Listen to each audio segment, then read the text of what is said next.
El Evangelio desde Naamán. Cuando Naamán se sumergió en el río Jordán, la lepra que lo estaba matando le fue quitada. Dice la palabra de Dios que su carne se volvió como la carne de un niño y quedó limpio. Previamente, Eliseo le había enviado un mensajero con las siguientes palabras: «Ve y lávate 7 veces en el Jordán, y tu carne se te restaurará y serás limpio». La lepra en la Biblia es claramente una representación del pecado. Desde la caída del primer hombre en Edén, el pecado se desató sobre el alma humana para contaminarla con toda clase de impurezas.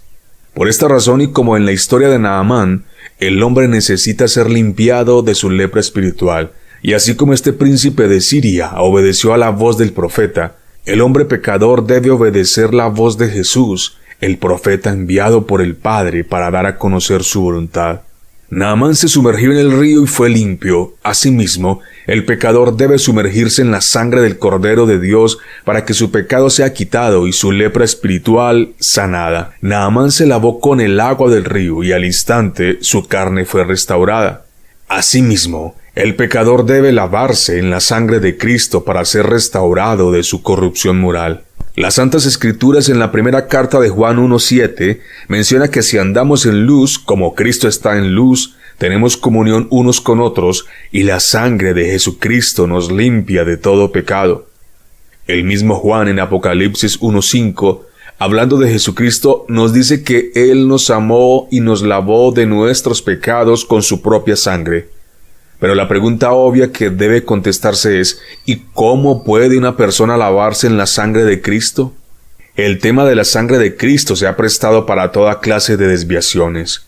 Por un lado están los que eliminaron esta expresión del lenguaje pseudocristiano, la llamada iglesia emergente del siglo XXI, esa que ahora usa un lenguaje moderno dizque para ser relevantes.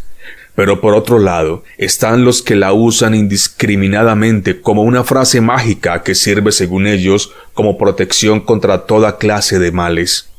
Esta expresión está enraizada en el corazón mismo del Evangelio. La sangre de Cristo se refiere al sacrificio de nuestro Señor en el madero de muerte en sustitución de pecadores. Tiene que ver con la ofrenda de su propia vida en expiación por el pecado, es decir, su sacrificio para quitar la lepra del pecado de aquellos que aceptan por la sola fe la obra del Hijo de Dios.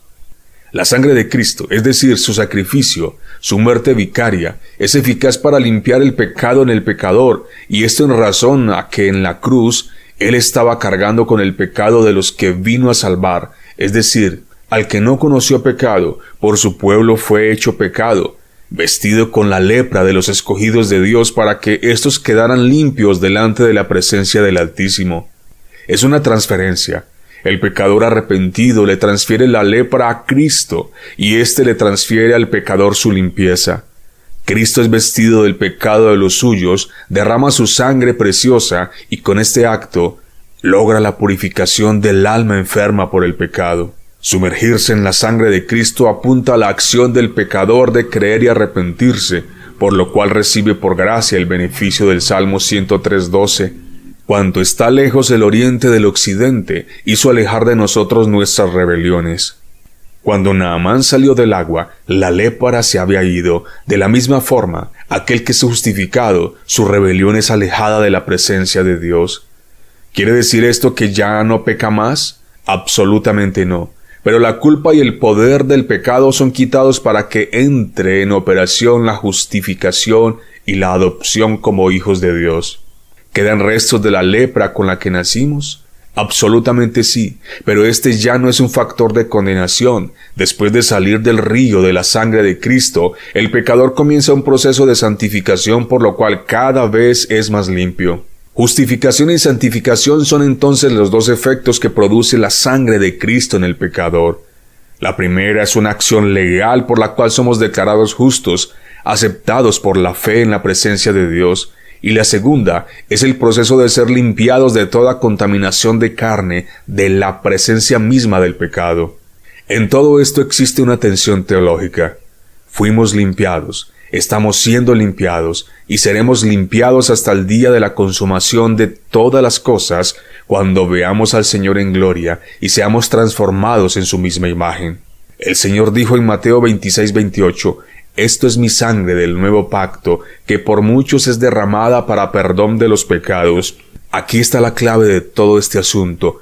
Los pecados no pueden simplemente olvidarse. Dios exige el pago debido, y es ahí cuando aparece el bendito Cordero de Dios que quita el pecado del mundo.